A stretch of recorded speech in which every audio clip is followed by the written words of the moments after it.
c'est tellement important. Ces moments où tu doutes de tes livres, ces moments où tu culpabilises, ces moments où tu te remets en question. Déjà, j'ai du café, j'espère que vous avez pris du café ou de l'eau, moi j'ai les deux. Hello, hello, bienvenue dans cette nouvelle vidéo. Et aujourd'hui, une première vidéo de ce type, un blabla écriture. Je sentais en ce moment que j'avais besoin d'un peu de parler et je me dis que c'est le meilleur endroit pour le faire. Cette vidéo peut s'écouter comme un podcast, il n'y a aucun souci, je ne vous en voudrais pas si vous regardez pas ma gueule pendant 20 minutes ou 10 minutes. Aujourd'hui, on parle d'écriture et surtout on parle de culpabilité en écriture. Je pense qu'on est beaucoup à douter, beaucoup à culpabiliser et beaucoup à se dire je devrais écrire plus vite, je devrais écrire plus, je devrais écrire plus de choses, différentes, je devrais trouver de nouvelles idées. Je trouvais ça intéressant d'aborder le sujet. Moi, ça m'aide beaucoup les personnes qui abordent ce genre de sujet. Et j'adore regarder ce type de vidéos, donc pourquoi pas en faire une moi-même, étant donné que j'ai beaucoup de choses à dire, je suis une grosse pipelette.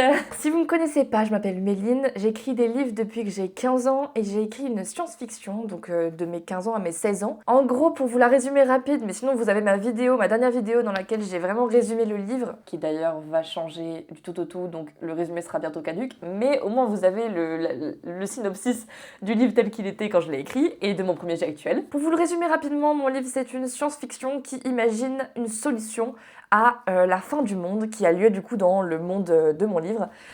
C'est un peu comme si je prenais le monde actuel et que je faisais un flash-forward de 20-30 ans et que je regardais un peu l'état des choses et comment le monde va mal.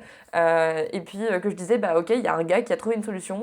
Et malheureusement, cette solution, elle est un peu bizarre parce qu'elle passe par le fait de kidnapper 6 adolescents / jeunes adultes et de les mettre dans une forêt et de leur dire débrouillez-vous. Voilà, c'est le début du programme qu'a concocté le dirigeant, qui est la personne du coup qui a trouvé cette solution à la fin du monde. Et ce programme s'appelle le programme Cyteris, donc c'est le nom de mon livre, Cyteris. Le problème avec ce livre, c'est que je l'ai écrit du coup quand j'avais 15 ans et il était super à l'époque et franchement, je l'ai adoré, j'ai adoré l'écrire et je sais pas, j'y croyais à fond dans ce livre. Et aujourd'hui, j'ai 20 ans et je reviens sur mon livre après 3 ans à ne pas avoir écrit et je me rends compte qu'il y a pas mal de choses qui vont pas. Et surtout, je suis plus d'accord avec le plot en fait, je suis plus d'accord avec le livre, je suis plus d'accord avec ce qu'il véhicule en soi parce que j'aimerais faire véhiculer d'autres choses et j'aimerais le changer, j'aimerais le rendre plus adapté à comment je suis aujourd'hui. J'ai grandi, j'ai mûri, j'ai changé et je le ferais différemment aujourd'hui, le livre, si je le construisais aujourd'hui. Et surtout, en le relisant, en essayant de le réécrire, de le reprendre, je me suis vraiment rendu compte d'à quel point je doute de ce livre, en fait, sous son état actuel. Ça fait pas du bien de douter de son projet, ça fait pas du bien de douter d'un livre que tu as écrit, surtout que ce livre, j'ai passé des années à y croire. Ça fait 4 ans que je me dis que je vais le reprendre, parce que c'est le livre, sous cette forme-là, que je veux publier comme mon premier livre. Et le truc, c'est qu'en le reprenant, je me rends compte que il est pas aussi bien que ce que je pensais. Et en même temps, c'est pas forcément qu'il est pas aussi bien que ce que je pensais, c'est juste qu'il correspond plus à l'idée que je m'en fais aujourd'hui. Et à l'idée que je me fais de cette science-fiction, et à ce que j'aimerais qu'elle soit, et à comment j'aimerais qu'elle rende, quoi. Je suis pas en train de discréditer la Méline de 15 ans qui avait écrit ce livre. Au contraire, elle était passionnée, elle adorait ce qu'elle faisait, elle adorait écrire ce livre. Vraiment, j'ai tellement de souvenirs de moi en train d'écrire ce livre. Ce livre, il m'a fait commencer Instagram, il m'a fait commencer YouTube, il m'a fait commencer tellement de choses. Vraiment, je pourrais jamais le remercier assez, ce livre. Cette science-fiction, c'est genre mon bébé d'amour, et j'ai passé des mois et des mois à y croire, et le truc, c'est que cette flamme-là, elle s'est pas épuisée parce qu'aujourd'hui, j'y crois encore, mais juste avant, elle était jaune et maintenant, elle est bleue, cette flamme. C'est un peu le truc. En gros, je le vois plus comme je le voyais avant. Je pense qu'il doit être changé pour être aussi bien que ce que je veux qu'il soit. Et ça passe du coup par le fait d'accepter de prendre son premier jet, de le foutre à la poubelle et de faire un deuxième jet. De réécrire complètement le livre. Et quand j'y réfléchis, c'est vraiment dur de me dire que j'ai passé 6 mois à écrire ce livre, à y croire à fond, et que là, je vais le prendre et le mettre à la poubelle et écrire un second jet, comme si je le recommençais à zéro. Alors c'est sûr, je suis pas en train de vous dire que dès que vous doutez en écriture, la solution c'est de recommencer à zéro. On finirait jamais nos livres, ça serait horrible. Par contre, des fois, il faut savoir regarder ton livre que t'as écrit il y a des années et être honnête avec lui en fait. S'il est très bien et que c'est la version finale de ton livre et que c'est celle qui te correspond, alors let's go, tu le réécris et tu en fais ce qu'il faut et tu le corriges, tu fais ce qu'il faut. Mais s'il ne correspond pas, moi je trouverais ça dommage de passer des mois et des mois à le corriger, à le réécrire, à le réarranger, tout ça pour au final ne pas être fière à la fin à 100% parce que je me dirais que en fait j'aurais pu dès le départ le réécrire complètement. Bon, maintenant qu'on a posé le contexte, je tiens à dire quelque chose. Si t'as ce genre de doute, bah bravo.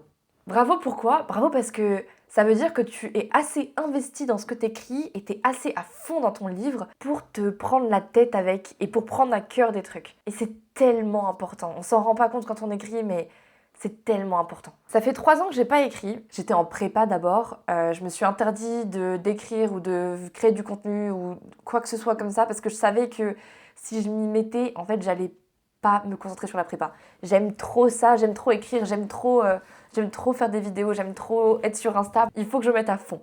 Donc il faut que ce soit la priorité, il faut que ce soit la chose principale dans ma vie. Enfin, je suis pas en train de dire que je délaisse tout aujourd'hui pour l'écriture et la création de contenu, je dis juste que je n'arrive pas à le faire sans être impliquée réellement et qu'en prépa, si je m'étais réellement impliquée dans autre chose que la prépa, j'aurais pas eu les performances que j'ai eues et que je voulais avoir. Alors, à partir du milieu de la terminale, d'ailleurs, vous avez la vidéo du bac qui est sur cette chaîne, qui est genre ma dernière vidéo où j'étais vraiment investie dans la création de contenu. Et je le savais, c'est pour ça que ma vidéo, je l'aime trop aujourd'hui. C'est que je savais que c'était la dernière que je faisais avant une longue période sans écrire, sans faire de vidéo.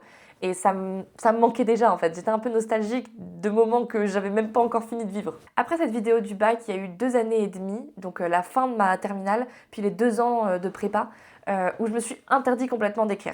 Je voulais pas écrire, je voulais pas avancer sur des livres, je voulais rien faire de tel. Et le problème, c'est que quand je suis sortie de prépa, il y a 1 an, je pensais que j'allais reprendre direct la création de contenu et surtout les livres parce que je pensais que j'allais pouvoir reprendre directement la réécriture de Citeris. Et en fait, non. J'ai passé l'année dernière à ne pas réussir à écrire. J'ai essayé d'écrire 3 ou 4 contemporains différents. J'arrêtais au bout d'un chapitre ou 2 et j'arrivais même pas à le planifier. En fait, j'avais aucune patience avec l'écriture. Et surtout, j'avais rien qui me venait. J'avais plus de créativité, j'avais plus rien. Et je pense que c'est ça qui m'a fait réaliser que c'est tellement, tellement important. Ces moments où tu doutes de tes livres, ces moments où tu culpabilises, ces moments où tu te remets en question, ça veut dire que tu es dans le truc, ça veut dire que tu as une créativité et que tu arrives à écrire. Alors c'est tellement important. Après avoir passé vraiment 1 an à essayer d'arriver à écrire, à essayer d'arriver à prendre les choses à cœur et d'arriver, je sais pas, à me mettre dans mes livres, bah aujourd'hui, même si c'est dur un peu de remettre en question mon livre et de le recommencer à zéro, je suis tellement heureuse d'être à fond dans le truc en fait. Je suis tellement heureuse de culpabiliser, je suis tellement heureuse de douter. Ça veut dire que j'écris, ça veut dire que le processus est en marche et qu'un jour mon livre il sera fini. Ça veut dire que je suis en train d'avancer sur mes projets, ça veut dire qu'il y a des mots qui s'écrivent, ça veut dire qu'il y a des idées dans des carnets. C'est pas facile de culpabiliser en se disant j'arrive pas à écrire assez vite, j'arrive pas à écrire un livre assez bien. C'est pas facile de douter autant, mais il faut arrêter aussi de culpabiliser, de douter.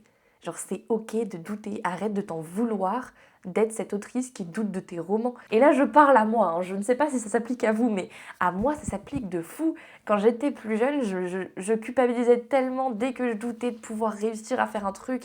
Je voulais tellement finir mes romans que je passais mes journées à me demander est-ce que je vais réussir. En fait, c'est pas à remettre en question, on s'en fout que tu réussisses ou pas. Tant que t'écris, c'est le principal. Écrire, ça a remis des couleurs dans ma vie. C'est le principe d'ailleurs du contemporain que j'ai en tête, que je veux écrire. Et quand les couleurs dansent, que j'avais déjà commencé au lycée, j'ai l'impression que quand j'écris pas, ma vie elle est un peu en noir et blanc. Quand je crée pas, que ce soit du contenu sur Insta, des vidéos, des stories ou bien des livres, quand je crée pas, j'ai l'impression que ma vie elle est pas en couleur, qu'elle est en noir et blanc. Et rien que le fait d'écrire, de créer, ça m'a mis des couleurs dans ma vie. Donc derrière, si j'ai des doutes, si j'ai des peurs, s'il y a des trucs qui vont pas, c'est pas grave. Je me pose, je traite les problèmes, je fais en sorte de voir ce qui va pas réellement, de réfléchir, et je fais ce qu'il y a à faire. Et si je dois reprendre mon roman de zéro, je le reprends de zéro, et j'ai pas à culpabiliser de ça. J'ai pas à remettre en question les choix que je fais pour mes livres, parce que c'est mes livres. J'ai pas à me fier à ce que les autres font. C'est mes livres toujours. J'ai pas à me fier aux histoires des autres, j'ai pas à avoir peur que les autres écrivent les mêmes histoires que ce que moi j'écris. Parce qu'en fait, personne n'écrira les choses de la même manière que je les écris. Mon livre, il sera jamais reproduit. Genre, c'est mon livre. Et ton livre non plus, il sera jamais reproduit, c'est ton livre. Donc si tu dois le recommencer à zéro 5 fois, pour en changer le plot, l'histoire, les personnages, tout ce que tu veux, ben fais-le. Et il faut que j'arrête de me dire que je vais trahir la moi d'avant. Parce que la moi d'il y a 4 ans, elle serait tellement heureuse de savoir que j'ai trouvé une manière de rendre ce livre meilleur.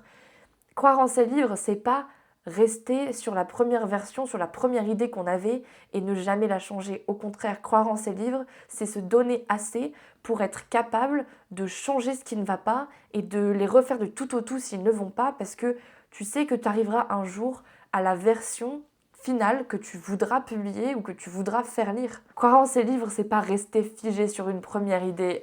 Croire en ces idées, ça n'est pas forcément les suivre. C'est pas parce que je ne suis pas l'idée de base de Citeris et c'est pas parce que ce roman n'est pas ce que j'avais imaginé à la base. Même sans savoir mon premier jet, hein, j'avais imaginé tellement de choses différentes et le premier jet actuel n'est pas ce qu'il était censé être au tout début. Il a tellement changé depuis le début quand je l'ai écrit, etc. Le fait de le changer aujourd'hui, encore une fois, que ça soit un gros changement ou pas, c'est pas trahir mon livre, c'est pas trahir mes idées, c'est pas trahir l'autrice que je suis. Au contraire, c'est approfondir mes idées, c'est approfondir mon livre, c'est approfondir mes talents d'autrice et mon background finalement. Il y a zéro culpabilité à avoir. Et je sais qu'on n'arrêtera pas de culpabiliser, je sais qu'on n'arrêtera pas de douter, je sais qu'on n'arrêtera pas de se remettre en question et de remettre en question nos livres, mais justement c'est ça qui est riche, c'est ça qui est bien, c'est ça qui est important. Il faut se remettre en question, il faut remettre en question ses livres, ses idées et ce qu'on fait, parce que déjà, un, ça montre que tu es à fond dans ce que tu fais, et deux, sans ça, tu n'as pas un livre derrière dont tu es 100% fier. Sans te remettre en question, sans douter, jamais tu ne peux faire de ton livre le meilleur livre possible. Donc n'arrête pas de remettre en question tes idées, n'arrête pas de remettre en question tes livres. Tout ce que tu dois arrêter, c'est la culpabilité derrière que tu peux avoir quand tu remets en question tes livres et tes idées. Tu as le droit de recommencer ton livre, tu as le droit de le refaire autant de fois que tu veux, tu as le droit de le réécrire, tu as le droit de le reprendre, tu as le droit de le corriger, tu as le droit d'avoir fait des erreurs dans le passé, tu as le droit d'avoir un livre imparfait, tu as le droit d'avoir un premier jet qui ne correspond pas au livre que tu veux à la fin, tu as le droit de reprendre tout, tu as le droit de te faire bêta-lire, tu as le droit d'accepter les suggestions des bêta-lecteurs sans te sentir coupable, sans te sentir une mauvaise autrice parce que tu n'as pas fait à la base le meilleur livre possible. Tout ce que tu n'as pas le droit de faire, c'est de culpabiliser de tout ça. Je sais pas si ça résonnera en toi, mais moi j'arrête de culpabiliser. Ça y est, c'est fini. Je doute, je remets en question, je fais les choses imparfaitement, je fais des trucs pas bien et je lis mon livre et je vois des imperfections, mais j'arrête de culpabiliser. Douter, c'est pas un choix. Quand tu regardes ton livre, que tu lis tes phrases et que tu te dis est-ce que c'est vraiment bien, c'est pas un choix, tu choisis pas de douter. Et je pense que même si on pouvait choisir de ne pas douter, faudrait pas le faire, faudrait continuer à douter. Comme ça, tu rends ton livre meilleur, tu vois les imperfections et tu peux les corriger. Par contre, culpabiliser de ça, c'est un choix en fait. C'est une façon de penser. Culpabiliser du fait de douter, c'est une façon de penser qu'on se met en place parce qu'on veut, on est perfectionniste et on ne veut pas accepter qu'on a le droit à l'erreur. Mais oui, tu as le droit à l'erreur, tu as le droit de douter. T'as pas à t'en vouloir de te demander si ton livre est vraiment bien ou pas. Ça se trouve, il est pas bien. C'est pas grave, tu vas le réécrire. C'est pas grave, tu vas le réécrire. Le seul doute qui compte, c'est le doute qui fait avancer ton livre. Que ce soit un doute sur toi, sur ton livre, sur ton histoire, sur tes idées, ce doute-là, il est ultra important. Et pour moi, il n'est pas à enlever, il est à déculpabiliser. Voilà, je sais pas si ça aura pu résonner chez l'un d'entre vous.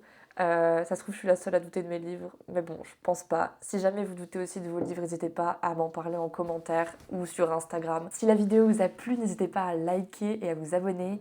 Et je vous retrouve plus tard dans une prochaine vidéo, sûrement un vlog écriture, on va voir. Ou alors peut-être un autre blabla, on verra bien. Je pense que je vais alterner les vlogs et les blabla un peu. Et peut-être un vlog lecture d'ici peu en vrai. Allez, café fini, blabla fini, je vous laisse. Je vous fais des gros bisous.